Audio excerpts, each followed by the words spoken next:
অনেক প্রতীক্ষিত একটি গণতান্ত্রিক পরিবেশে গত 17 বছর পরে ভোট দিলাম। মনে হলো বাংলাদেশের নাগরিক, সেই হিসাবে নাগরিক অধিকার আজকে যেন ফিরে পেলাম। ঠিক একইভাবে একজন প্রার্থী হিসাবে এরকম একটি পরিবেশ প্রত্যাশা করেছিলাম, যেখানে এখন পর্যন্ত আমরা খুব ভালো পরিবেশে ভোট দিয়েছি। সারা বাংলাদেশে আপনারা দেখেছেন গতকালকে একটি রাতে কিছু অস্থিরতা ছিল। আমরা বারবার দেখেছি বিভিন্ন আসনে টাকা পয়সা নিয়ে জামাতের প্রার্থীরা ধরা খাচ্ছিল। আমার এখানেও একাধিক জায়গায় হয়েছে, কাঠালিয়া 2-3 জায়গায়, রাজাপুরে একাধিক জায়গায় হয়েছে। আমাদের 2 লক্ষ মা বোনদের ইজ্জত, আমাদের যে বুদ্ধিজীবীদের হত্যা করে বাংলাদেশকে যে একটি অকার্যকর রাষ্ট্র করার পাকিস্তানি সেই পরিকল্পনা, আজকে সেই পাকিস্তানি দোসর শক্তি আমাদের বিরুদ্ধে দাঁড়িয়েছে। আশা করি একটি গণতান্ত্রিক রাষ্ট্র হিসেবে প্রতিষ্ঠিত হচ্ছে এবং ব্যক্তিগতভাবে আমি এবং আমার দল থেকে ব্যাপকভাবে 2/3 ইনশাআল্লাহ যদি সন্ধ্যা পর্যন্ত খুব ভালোভাবে আমরা সবাই ভোট দিতে পারি, তাহলে আমাদের এই আসনটি ধানের শীষের আসন, আবার ধানের শীষ ফিরে পাবে ইনশাআল্লাহ।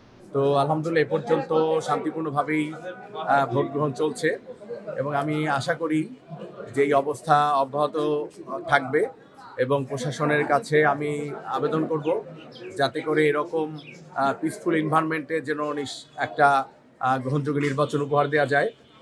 ছোটোখাটো 2-1 জায়গায় 2-1 কমপ্লেন ছাড়া মৌলিক তেমন এখনও কোনো অনিয়ম বা বিশৃঙ্খলার কোনো অভিযোগ আসেনি। সব মিলে ভোটারদের মধ্যে যে আগ্রহ দেখেছি তাতে আমি আশাবাদী যেখানে বিপুল ব্যবধানে দাঁড়িপাল্লা প্রতীক বিজয়ী হবে এবং আমরা যে ঝালকাঠি নলছিটি আধুনিক বাসযোগ্য একটা ব্যবসা বান্ধব একটি ঝালকাঠি গড়ার যে আমরা প্রতিশ্রুতি দিয়েছি, আশা করি সেটা আগামী সন্তোষজনক নির্বাচনের মাধ্যমে আগামীতে ইনসাফের বাংলাদেশ প্রতিষ্ঠার মাধ্যমে সেটা নিশ্চিত করা যাবে। 17 বছর পর আমি তরুণ ভোটার, এই প্রথম ভোট দিছি। আমার পছন্দের প্রার্থীকে আমি ভোট দিতে পারছি। আনন্দের সহিত আমরা ভোট দিতে পেরেছি, এর জন্য আমরা আলহামদুলিল্লাহ। এবং আমাদের যে পছন্দ প্রার্থী, এই আশা আমি ব্যক্ত করি। এবার যে যার মতো পছন্দের প্রার্থীকে ভোট দিতে পেরেছে, সবাই খুশি। ভোটের পরিবেশ নষ্ট করার জন্য একটি মহল খুব পায়তারা করতেছে। বাকি ভোট কেন্দ্রগুলো যা আমি দেখছি, আলহামদুলিল্লাহ ভোট কেন্দ্রের ভিতর খুব ভালো।